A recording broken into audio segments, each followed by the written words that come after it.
Okay, so this time around we're going to have a go at our Churchill crocodile. It comes with the trailer hitched on behind as well, and from what I've heard about this kit, it's fairly basic but builds up really nice. So it's one of their older ones, it's not a new one, so that would make sense. Going through the parts, everything seems to be nice and crisp. There's no flash as you'd sort of expect from Tamiya kits, and it looks to be a fairly good representation of the vehicle itself. There's not a lot of parts because a lot of the stuff is moulded in already, like all our springs for our running gear. It's all moulded in one piece there. There's a couple of figures come with it as well. So yeah, it looks fairly basic, but hopefully it'll build up to be a nice vehicle, and this should be a good one to show some weathering techniques, because it'll be painted the sand colour, and then we're going to have to try and age that paint and make it look a little bit realistic rather than just one dull coat of paint. We're going to try and weather it a bit to give it a nice sort of uneven effect. But yeah, more about that when we get to it. So I'll get started, I'll take some photos, and we'll see how we go.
Okay, so the lower part of the hull is all together now.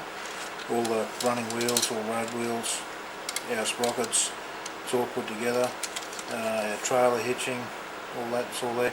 And it's all gone together beautiful so far. There's been no dramas with any of the fits whatsoever. Just one little tip with putting these runners on, these road wheels on. Put these slabs on first before you put the wheels on. There's a slab there that goes over the springs. That put that on first, then put your road wheels on. I found it was easier to do it that way. So that's the lower hull done, and now we're starting on the upper hull, and it's at the point now where I'm simply the painting of the tools and things like that, rather than putting them on here and trying to paint them in situ, which is, yeah, it can be very tedious doing that. I mean, it's possible, I've done it before, but yeah, I prefer to paint them off the model first. So we'll move on to the upper hull now, and again I'll keep taking photos on the way and track our progress.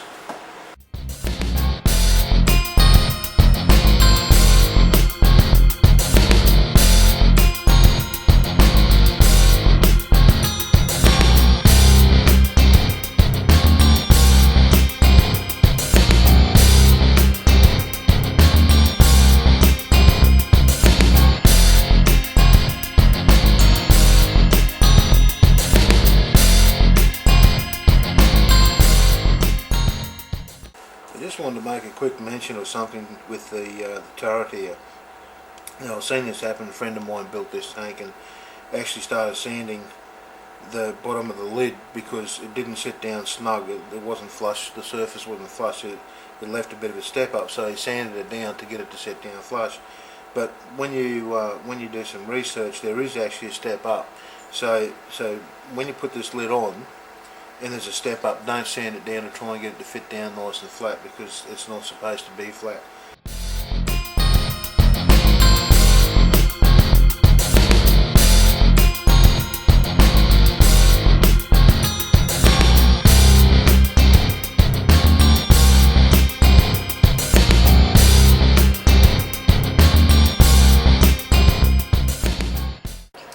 Okay, so we've got it all together, and I've just got the first coat of paint on there. It's just a dark green from Mr. Hobby Colour, and it'll change as we do washes and so on. So now with it painted and it's sitting together but not glued together, what I'm going to do now is pick out the details, do the tools and so on, and then I'll do some washes and then the weathering. So we're moving along nicely. There's been no problems that I've struck really, so everything's fine so far.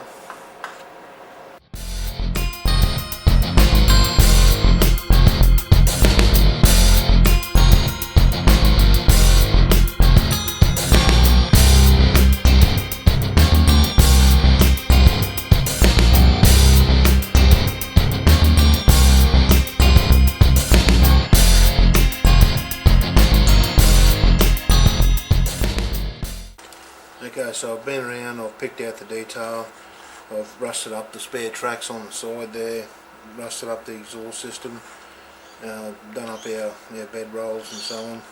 So the next part is I've got a nice coat of Future Clear over the paint, so I'm going to do our decals now, and once the decals are on, we'll do an overall wash, like a filter wash and a pin wash on top of that. But I'll keep taking photos so you can see as we go through it.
Okay, what I'm doing now, I'm just fading the panels to the middle part of all the panels, and all I'm doing to do that is dip my brush in a lighter colour green than what the tank is painted.